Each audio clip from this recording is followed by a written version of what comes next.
Depressão, causas, consequências e tratamento. Autoria: Isaías Claro. Capítulo 5. Consequências.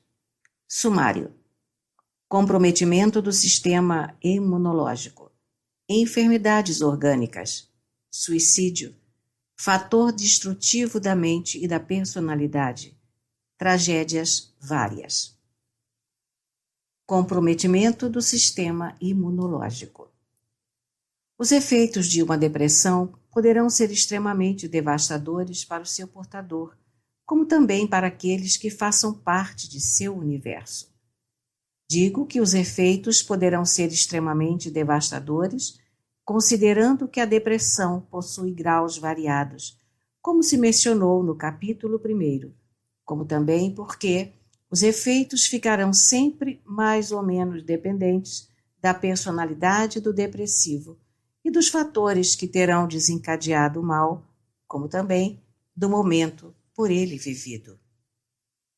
No entanto, se delicada a conjuntura vivida pelo enfermo e se grave o grau da doença, sem dúvida que as consequências poderão ser funestas. Aprendemos com a ciência médica que o nosso organismo, fruto de conquistas multimilenárias, possui um avançado e eficiente sistema de autodefesa, que objetiva preservá-lo e ou defendê-lo dos ataques externos e internos, sem o que a vida ficaria grandemente comprometida. Sabe-se com o Espiritismo que todo o cosmo orgânico é regido pela alma. O estado emocional interfere diretamente neste sistema de autodefesa do organismo. Enfermando o espírito, as forças orgânicas ficarão desguarnecidas, vulneráveis, expostas aos invasores microbianos pela perda ou comprometimento desse sistema que as protege. Enfermidades orgânicas. Enfermando o espírito, como já mencionado, as forças orgânicas sem resistências e com as defesas comprometidas serão dominadas pelos invasores. Vencidas as resistências orgânicas, o corpo terminará por enfermar-se também. Por esta razão, um depressivo, sobretudo se grave o seu estado, poderá vir a sofrer, dentre outros males, estes: distúrbios digestivos, úlceras, estômago e duodeno, disritmia cardíaca, problemas hepáticos, disfunções intestinais, manifestações cancerígenas, estados degenerativos graves, infecções lamentáveis, alergias, oscilação de pressão, comprometimento do metabolismo em geral, agravamento dos problemas já existentes e, finalmente, profundo desgaste. Ocorrerá, ou poderá ocorrer, com o depressivo, a chamada somatização, isto é, os distúrbios emocionais espirituais terminarão por se projetar no universo orgânico. Quando isso ocorrer, não será suficiente o tratamento orgânico, cuidando-se somente dos efeitos, sendo necessário, sobretudo, socorrer a alma, assim eliminando a causa desencadeadora do efeito. Conhecida e querida atriz da televisão brasileira, em matéria que versava sobre depressão, narra que passou a padecer desta enfermidade pelo sentimento de perda, oriundo da morte de seu amado genitor. Tinha com ele um relacionamento maravilhoso e, vendo-o partir, extremamente apegada que era e dominada pelo sentimento referido, deixou-se arrastar para um grave estado de depressão. Posteriormente, percebendo mudanças substanciais no próprio organismo, feitos exames de praxe, surpreendida, dolorosamente surpreendida, veio a saber que estava com câncer, enfermidade esta decorrente do comprometimento do sistema imunológico afetado pela depressão. A paciente entregou-se afanosamente ao tratamento do problema emocional, vindo a curar-se. Obtida a cura do estado emocional enfermiço, terminou ela por igualmente curar o câncer de que era portadora. Este fato, verdadeiro, ilustra bem como uma mente desequilibrada e doente pode comprometer de maneira severa todo o cosmo orgânico, confirmando as pesquisas modernas, segundo as quais a saúde do ser depende do emocional, do espiritual e do fisiológico. Encontraremos na obra do Dr. Marco Aurélio Dias da Silva excelente capítulo tratando das doenças psicossomáticas, isto é, doenças do corpo geradas por um estado enfermiço da mente. Para esse estudioso, todas as doenças são psicossomáticas, inclusive as infecciosas. Anota ele.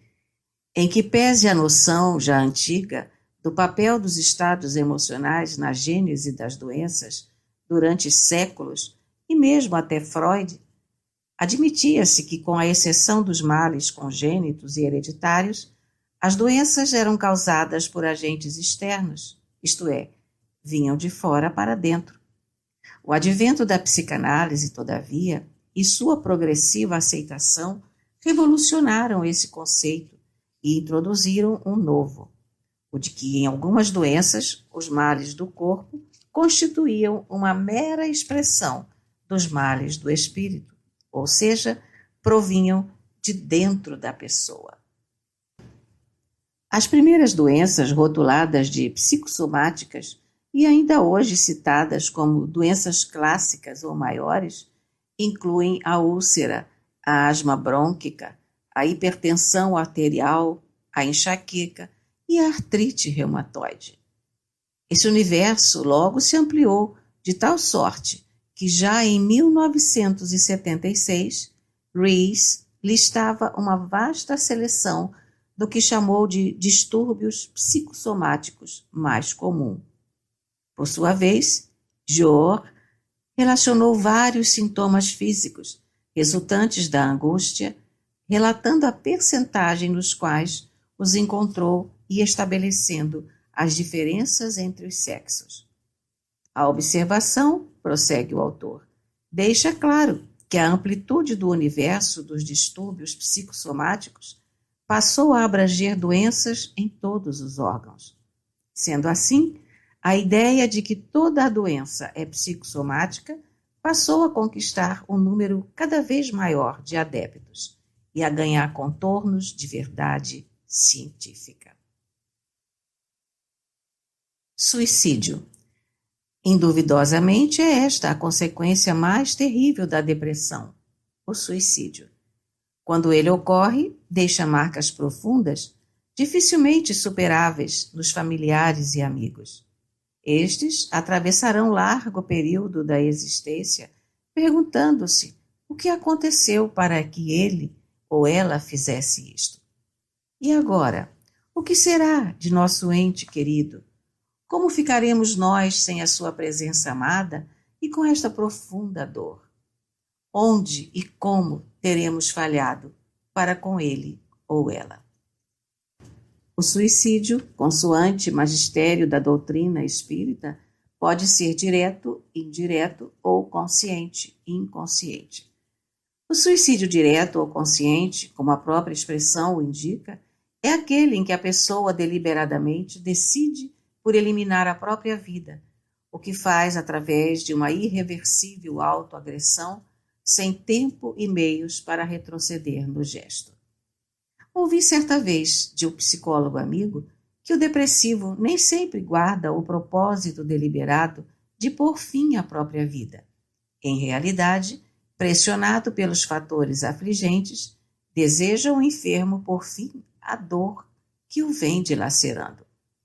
Fosse possível a ele, segundo a sua ótica, eliminar a problemática afligente e certamente envidaria esforços para superá-la, preservando a vida. O suicida, portanto, não crê ou não vislumbra saída para o seu problema e, assim, dominado por desesperação que considera invencível, elimina a vida orgânica, imaginando com isto livrar-se da dor. Terrível e lamentável engano este. O suicida, como nola demonstra a doutrina espírita, pela mediunidade bem orientada, não somente não supera a problemática angustiante, como a terá agravada. No além-túmulo, pelo recrudescer das dores, vendo-se arremessado a situação muito mais dolorosa, que dele exigirá esforço ingente de superação nas próximas encarnações. Isto agravado pelos sofrimentos dos que permaneceram à retaguarda em horrenda situação. Suicídio indireto e inconsciente, como facilmente se compreende, é aquele em que a morte não é buscada deliberadamente, num gesto precipitado, irreversível. A pessoa dominada por uma tristeza longamente agasalhada, para nos referirmos somente à depressão, a pouco e pouco vai se abatendo, entregando-se ao desalento, consumindo as forças psíquicas e físicas, até que o corpo, perdidas todas as resistências, não mais permite que a alma nele se mantenha, expulsando-a da vida. Nessa morte emocional, a pessoa se nega a viver. A tristeza longamente agasalhada, a mágoa conservada, a rebeldia sistemática, a irritação constante, o desespero irrefreado, dentre outros estados emocionais mórbidos, podem ser considerados suicídios indiretos inconscientes, cujos efeitos no além-túmulo serão danosos para o espírito. Este, se não superada a aflição enquanto no corpo, prosseguirá desditoso além da vida física, podendo assim permanecer na erraticidade e até reencarnar, trazendo no bojo subconsciencial a depressão não superada. Recorde-se da história narrada por Divaldo Pereira Franco, no capítulo 1. A depressão, portanto, pode ser comparada a um suicídio psicológico que se dá pela ausência de valor moral para o enfrentamento das vicissitudes. O depressivo não faz a opção por si mesmo, optando pela derrocada e vendo no fracasso algo natural ou inevitável. Fator destrutivo da mente e personalidade. A depressão, além das consequências graves que já se abordou, traz ainda várias outras, a saber, desarticula o equilíbrio mental, provoca angústia, desperta fobias, produz perturbações do comportamento, leva o ser a reações impertinentes, causa insucessos afetivos, financeiros e sociais. Compromete de forma severa a autoestima, com o que a criatura se sente desvalorizada e se autodestrói pela conduta mórbida. Suscita aflições alienantes, arrasta a criatura à autoobsessão, desencadeia obsessões infelizes. Se a obsessão pode dar causa à depressão, esta, a seu turno, pode dar causa à obsessão. Espíritos perturbadores, vingativos ou necessitados de variada procedência podem se homiziar nos campos psíquicos do ser, abalado pelas próprias descargas mentais perniciosas. Pode produzir loucura, loucura esta que muitas vezes principia na aflição mal suportada, quando a pessoa se deixa consumir pela queixa, pela rebeldia sistemática, culminando por desgastar-se no comportamento psicótico. Arrasta a apatia. Apatia significa insensibilidade, indiferença, indolência e ou falta de energia. O apático é uma pessoa triste, acabrunhada, solitária e sente-se abandonada, desestimulada, escravizada à rotina, pensando que nada vale a pena. Por sua vez, são graves os efeitos da apatia, podendo produzir doenças orgânicas. Pelo relaxamento do espírito, o corpo fica entregue a si mesmo e aos ataques microbianos. retardar o progresso individual e coletivo, conduzindo sua vítima à acomodação, à rotina neurotizante, provocar a morte da esperança do trabalho, suscitar a autoobsessão, arrastar a autopiedade, produzir desânimo, cujos efeitos são dos mais deletérios. Desanimada, a pessoa torna-se mais sensível à advertência, fica mais exposta ao melindre, é mais suscetível à mágoa, foge à realidade, entorpece a mente e o corpo, nega a oportunidade de libertação a si mesma, tombando sob a influência dos vapores mefíticos. Desiste da luta, é arrastada ao fracasso, estará exposta a males outros, ainda não catalogados pela ciência. Tragédias várias. A depressão, ainda em muitos padecentes, é responsável por estas situações.